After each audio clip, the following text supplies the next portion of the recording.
நான் உங்களுக்கு செய்தது என்னவென்று உங்களுக்கு புரிந்ததா? இறை இயேசுவுக்குள்ளே பிரியமான உறவுகளே, சொந்தங்களே, பிள்ளைகளே, மூவொரு கடவுளினுடைய உண்மை தன்மை மனிதராக நம்மீது அன்பு கொண்டு நமக்காக நம்மோடு வாழ்ந்து தந்தையினுடைய திட்டத்தை நிறைவேற்றுவதற்காக இயேசு இந்த இரா பொழுதிலே தனது நோக்கத்தை, தான் இவ்வுலகிற்கு மனிதராக உருவெடுத்த அந்த நோக்கத்தை நிறைவேற்றுவதற்கு முன்பாக என்னையும் உங்களையும் பார்த்து இன்று உருக்கமாக கேட்கிறார். நான் உங்களுக்கு செய்தது என்னவென்று உங்களுக்கு புரிந்ததா? பாவிகளை மன்னித்தார், பார்வை அற்றவருக்கு பார்வை கொடுத்தார், முடக்குவாதமுற்றவர்களுக்கு சுகம் கொடுத்தார், விபசாரத்திலே பிடிபட்டு தீர்ப்பளிக்கப்பட்ட பெண்ணுக்கு புதுவாழ்வு கொடுத்தார், அனாதைகளுக்கு ஆதரவு கொடுத்தார், ஒதுக்கப்பட்டவர்களுக்கு விடுதலை கொடுத்தார். மீட்பராக, நல்லவராக, வல்லவராக, புதுமைகள் செய்கின்ற இறைமகனாக நம்மோடு வாழ்ந்த இயேசு கிறிஸ்து இன்று என்னையும் உங்களையும் பார்த்து உருக்கமாக கேட்கிறார். நான் உங்களுக்கு செய்தது என்னவென்று உங்களுக்கு புரிந்ததா?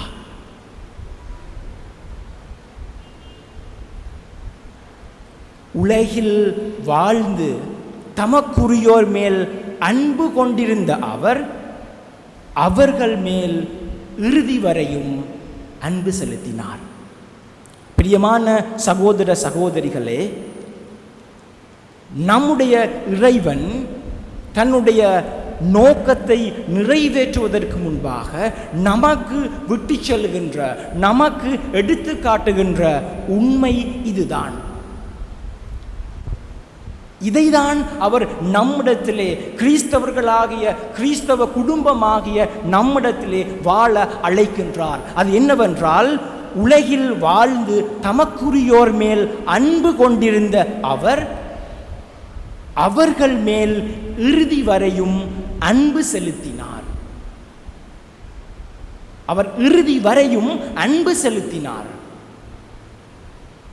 அவருடைய திட்டம் நிறைவேறுகின்ற அந்த தருணத்திலே, சிலுவையிலே உயிர் விடுகின்ற அந்த இறுதி தருணத்திலே அவர் சொல்கின்ற வார்த்தை, தந்தையே, இவர்கள் அறியாமல் செய்கிறார்கள், இவர்களை மன்னியும்.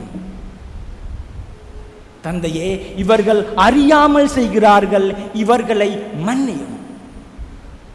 இதுதான் அவர் இறுதி வரை நம்மீது கொண்ட அன்பு.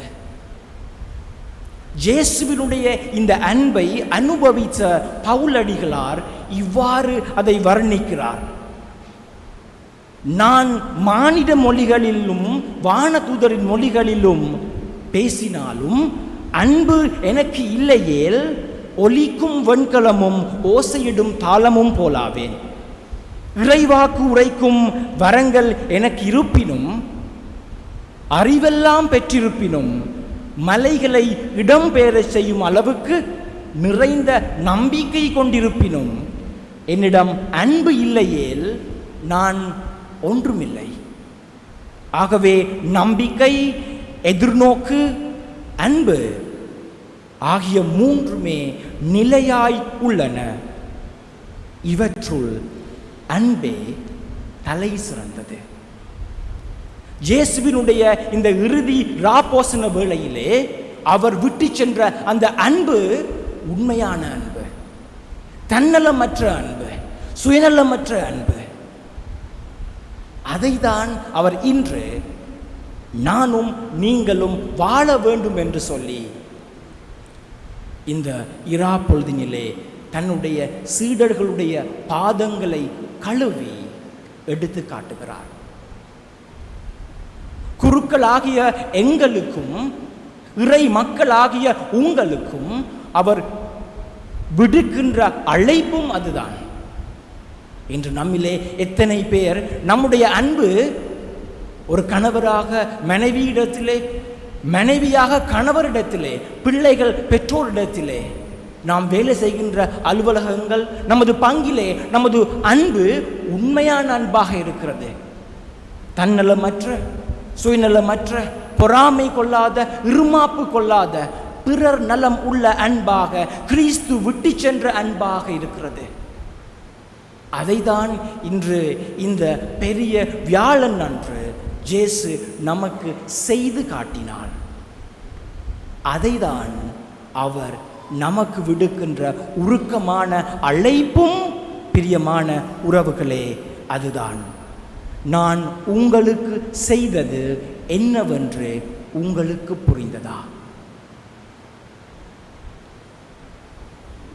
தனது சீடர்களுடைய பாதங்களை கழுவி அன்பினுடைய ஏழ்மை தன்மையை, பிறர் நலம் உள்ள அன்பை இன்று வாழ்ந்து காட்டிய இயேசு நம்மை அதே அன்பை கிறிஸ்தவ குடும்பமாக, கிறிஸ்தவ மக்களாக, கிறிஸ்தவ மகனாக, கிறிஸ்தவ மகளாக, கிறிஸ்தவுக்குள்ளே வாழ்கின்ற பிள்ளைகளாக வாழ அழைக்கிறார். அவரது அன்பை உணர்ந்தவர்களாக அவரது அன்பிற்கு நம்மை அடிபணிவோம்.